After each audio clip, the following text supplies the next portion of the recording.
오늘 본문 말씀은 사도행전 16장 16절로부터 23절 말씀입니다. 우리가 기도하는 곳에 가다가 저 많은 귀신 들린 여종 하나를 만나니 저무로 그 주인들을 크게 이하게 하는지라. 자라, 바울과 우리를 쫓아와서 소리질러 가로되 이 사람들은 지극히 높은 하나님의 종으로 구원의 길을 너희에게 전하는 자라 하며 이같이 여러 날을 하는지라. 바울이 심히 괴로워하여 돌이켜 그 귀신에게 이르되 예수 그리스도의 이름으로 내가 네게 명하노니 그에게서 나오라 하니 귀신이 즉시 나오니라. 종의 주인들은 자기 이익의 소망이 끊어진 것을 보고 바울과 실라를 잡아가지고 저자로 관원들에게 끌어갔다가 상관들 앞에 데리고 가서 말하되 이 사람이 유대인인데 우리 성을 심히 요란케 하여 로마 사람인 우리가 받지도 못하고 행치도 못할 풍속을 전한다 하거늘 우리가 일제히 일어나 송사하니 상관들이 옷을 찢어 벗기고 매로 치라 하여 많이 친 후에 옥에 가두고 간수에게 분부하여 든든히 지키라 하니. 아멘. 아멘. 오늘 본문 말씀 사도행전 16장 16절부터 23절 말씀을 보니까 사도 바울이 귀신 들린 여자를 고쳐줌으로써 문제점이 야기가 됩니다. 귀신 들린 여인을 본 많은 사람들의 시각이 있는데 그 여인을 보는 시각을 우리가 오늘 이 시간 한번 살펴보고 은혜 받는 귀한 시간이 되기를 바랍니다. 첫째로 귀신 들린 여자를 주인들이 보는 시각입니다. 귀신 들린 여자를 주관하는 주인들은 그녀를 공유재산으로 취급을 했습니다.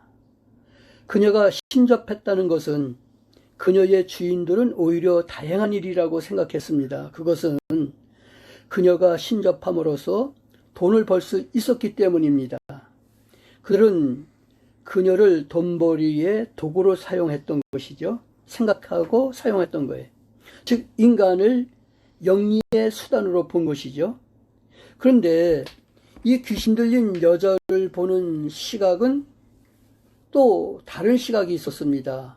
그 시각은 어떤 시각이었냐면 사도 바울이 보는 시각이었죠. 사도 바울은 그녀를 만날 때마다 괴로워했습니다.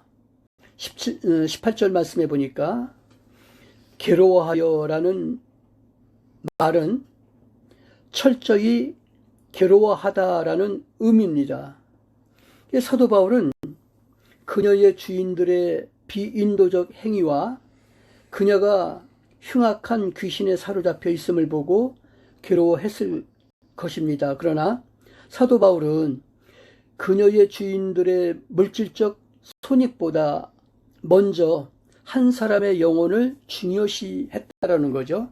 그래서 사도 바울은 그 여인에게서 귀신을 쫓아냈던 것이죠.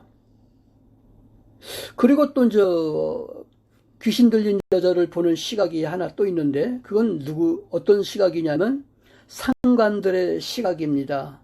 상관들은 재판관이죠.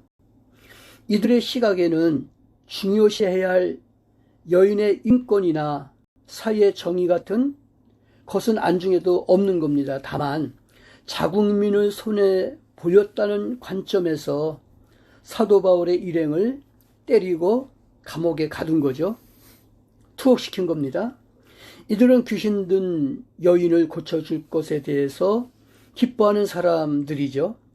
관리들의 이 같은 편협한 시각은 그 사회를 병들게 한다는 것이죠. 오늘날 그 인권 변호사들, 자칭 인권 변호사들이죠. 그들이 이제 정권을 잡았어요. 지금 대한민국이 병들어가고 있죠. 편협한 사고방식으로 행동을 취하니까 결국 이 사회는 병들고 있는데 어찌됐든 우리는 인간을 영리의 수단으로 바라보지 말아야 된다는 거죠. 인간의 영혼을 위하여 사도 바울처럼 괴로워하는 자가 되어야 된다는 거예요. 그래서 우리 모두 인간을 바라보면서 인간의 영혼을 위해서 괴로워하는 우리 소망교회 온 성도들 되기를 주님의 이름으로 축원합니다. 아멘. 아멘. 하나님 아버지, 저희들을 사랑해 주셔서 오늘도 귀한 날을 주심을 감사합니다. 사도 바울과 같이 인간의 영혼을 바라보며 괴로워하는 자 되게 하시고 주님의 영광을 위해 오늘 하루를 살아갈 수 있도록 우리를 축복해 주시고 은총을 베풀어 주시옵소서.